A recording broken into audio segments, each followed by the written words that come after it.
You have before you an original copy of the Waterloo Times, possibly the most famous edition of the Times ever published. The background to this is that the dispatch from Wellington announcing the results of his battles in Belgium, which everyone knew had been taking place because the cannonade was heard in Kent. So everyone was waiting on the result. Major Percy was given the privilege, and it was a privilege because it carried with it automatic promotion, of bringing the dispatch to London. In practice, that turned out to be a serious task because there was a dead calm in the channel, and Major Percy and his crew had to row a considerable part of the way across the channel. He then rowed to London and to Downing Street. He was carrying 2 French eagles, and that was a pretty clear indication of victory. So although he didn't tell anyone what his news was, by the time he arrived at Downing Street, he was followed by a considerable crowd. But then he was directed to a party which was taking place. And he burst into the party, still wearing the blood-stained uniform which he had worn during the battle, and announced the victory. But then he handed over the dispatch. And appended to the dispatch was the casualty list. You will see later why the party broke up very swiftly, and the celebration was not unmitigated. Outside in the streets, they didn't know as a higher proportion of the casualties. At that stage, Wellington himself did not know, as he notes at the end of his dispatch, what the total number of killed and wounded were. A few days later, he reckoned that he and Blucher had lost 30,000 men over the 2 days. But he describes the Battle of Quatre Bras, where the French attempt to march on Brussels was halted by what turned out to be a desperate action in which the Duke of Brunswick was killed, but eventually the French advance was stopped, and the simultaneous battle with the Prussians at Ligny led to a French victory. The Prussians, however, recovered, and Wellington retreated to the position of Waterloo, which he'd identified as the best defensive position on the way to Brussels, and there he awaited the French. Now, Wellington's dispatch was written the morning after the battle. The previous evening, he had dined with his staff. At the beginning of the day, his staff had 63 people. 20 of them were absent because they were killed or severely wounded. So there were 20 empty seats.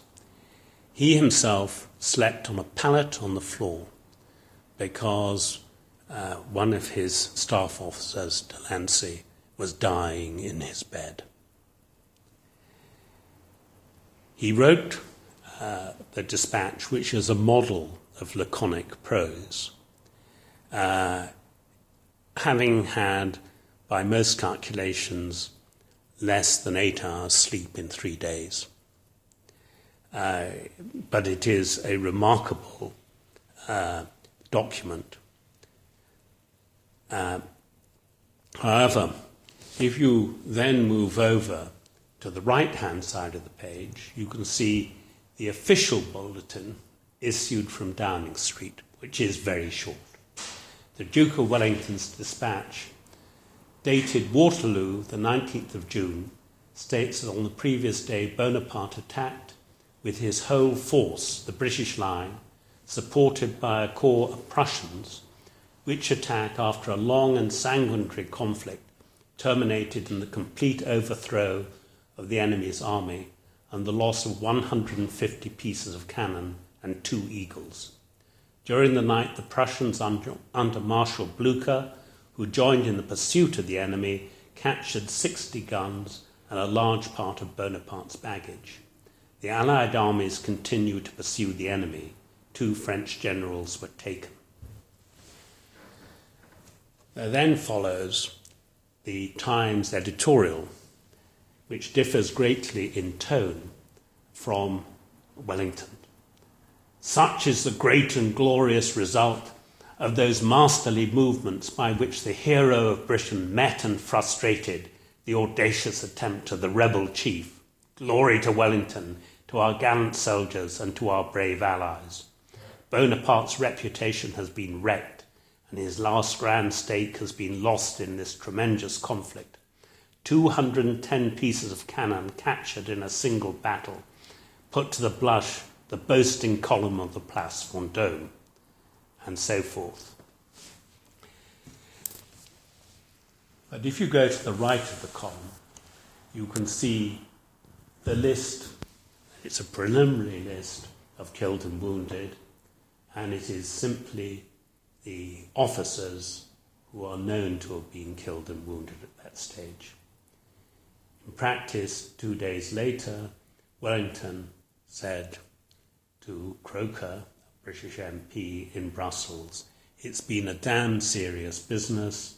Blucher and I have lost 30,000 men." But if we look at this casualty list, you can understand why the party broke up rather swiftly. Killed: the Duke of Brunswick, 2 lieutenant generals, 4 colonels, 5 lieutenant colonels. And then there's the list of wounded, many of whom are described as severely wounded and subsequently died. People did not recover from battle wounds in many cases with the medical knowledge of that time.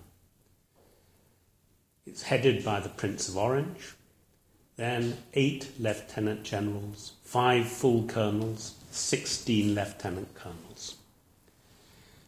So essentially, this was a battle where the officers suffered disproportionately, and the highest casualties of all were among Wellington's staff.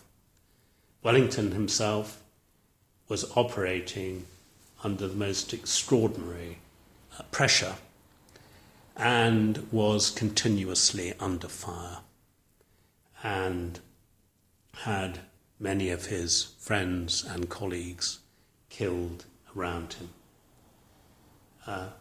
So the record of the war does much to confirm Wordsworth's concern with the high cost of warfare.